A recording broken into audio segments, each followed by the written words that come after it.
Morning, everybody. I'm Dr. Marshall Lemoyne with PhysioU, and today for the teaching table, we're going to be talking about the asterisk sign, right? We call it the Oreo cookie, right? You check it once, you treat, you recheck it again. I'm here with two DP3 students, Chris and Cameron. Thanks for joining us, guys. And today we're going to have them ask some questions about it, and hopefully we can make your clinic experience a little bit cleaner. All right, why don't we start with you guys? What do you guys got? You go first. All right. So what do you do with a patient who is low irritability? Let's say they come in, they say, I'm a runner, but my pain doesn't come in or doesn't turn on until I'm basically 10 minutes into my run. Okay. If we had all the time in the world, I would say go run on a treadmill for 10 minutes. Let's do it, right? So 10 minutes is kind of easy, but the person's like, oh, it's 3 hours after I run. That's the person where it's like, oh man. So great question. And again, what we want to do is we want to say, you know what? I still want to see that functional thing. So still show me what you do that hurts, knowing that it may not hurt, but I still want to see it because that helps us. It can still be an asterisk sign for visually what movement faults are going on. We can see. Then now I want to ramp that up. So if it's someone that hurts after, let's say, 10 minutes of running, right, and it doesn't hurt right now with running, and he's running on the treadmill, whatever, it's like, how about if I make you sprint, right? Just run really, really, really fast, right? How if I say, you know what, if it's ankle pain, run on your toes. Run with a long stride. I may make changes to try to ramp it up.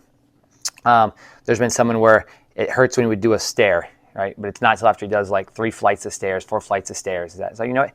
I'm going to have you do 4 to 5 single limb hops in a row, single limb jumps, right? So you find something that kind of mimics that motion, like, going down a stair on one leg, jumping up and down one leg, similar, but just make it much harder.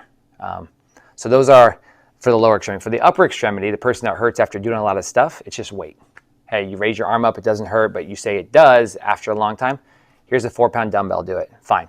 10-pound dumbbell, do it, right? You kind of just add the weight and then you just record it. So that way when you recheck it, it's the same. Yeah, so that would be how we would ramp things up. Yep. Good question. So I'm thinking about, as a student, you're always looking at the caseload for the day and you're always worried about which patient comes in who has that high irritability. Mm-hmm. So I'm thinking, patient comes in for that day and all of a sudden they tell you everything hurts at one moment of the day, and then they come in the clinic and everything's fine. So what do you do with an asterisk sign there if you're unable to reproduce or everything reproduces? Okay, we'll answer those 2 ways. So the person that everything hurts, a lot of times I'll just use resting pain as their asterisk sign. So if they're telling you I'm a 7, anything I do just makes it worse, okay, well, we'll take your baseline 7. Let's see if we can change that today. Let's see if we can get a 7 to be a 4. Right, and then there's going to be a lot of education for the person, obviously, that fits into that scenario. Probably doing a lot of education on things, so you want to have some buy-in. For someone, let's say, who doesn't have like the persistent pain, let's say it's just more of an acute pain. It's not someone who has a lot of psychosocial stuff, but it does hurt with lumbar flexion, lumbar extension, side bend right, side bend left. We don't want to necessarily be able to have to retest all of those. Right, that all takes time. So then I may say, out of all of those, which one hurt the most? Right? Oh, flexion. So let's redo flexion. Let's get that number, let's get how far you went, let's make it measurable, and that's when I'm going to retest, right? The one that they say hurts most. So you're kind of making them choose, right?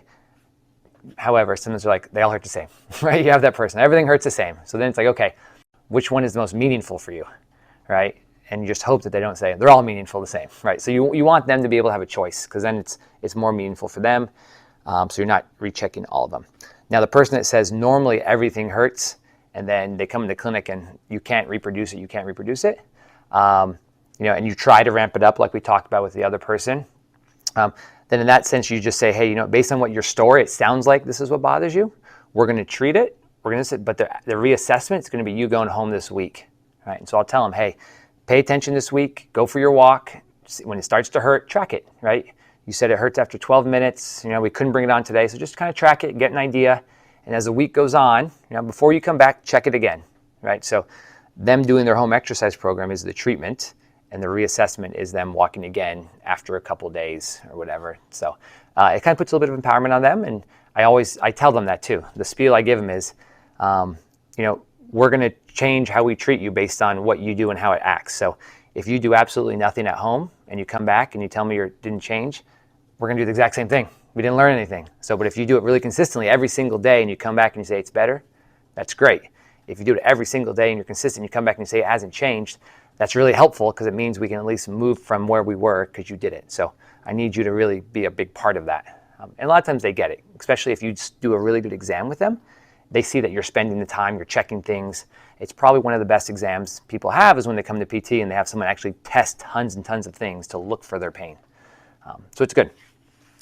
Yeah, I think, actually, do you guys have any other questions about asterisk signs? So we talked about ramping up, kind of ramping down, person that everything hurts versus nothing hurts.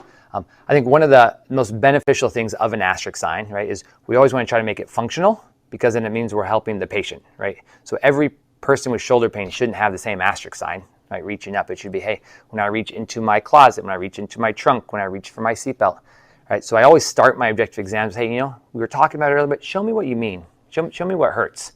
And they show you what hurts. That's very functional, right? Get a measurement, we can recheck that.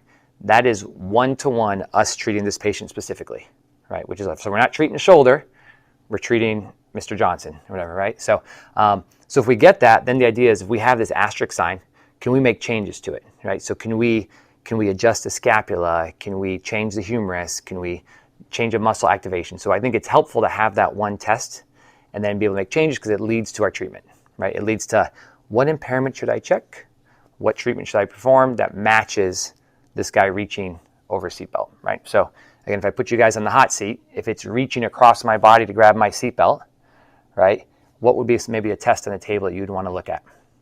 Hawk extensity. Okay, yeah, so maybe for diagnostically, we're looking at, is this an impingement? How about an impairment test we'd want to look at that possibly we might treat?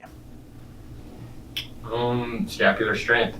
Okay, yeah, so if I go across my body, my scapula is coming way across and it should stay retracted.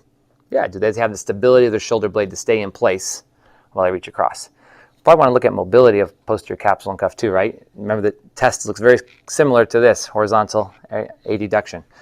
So it leads us, not only does our asterisk sign tell us if we're getting better, but it gives us clinical reasoning to say, what should I do from here? Because I don't want to do all 75 shoulder tests, right? And the last thing I want to make a mention is sometimes it can take a while to check an asterisk sign, right?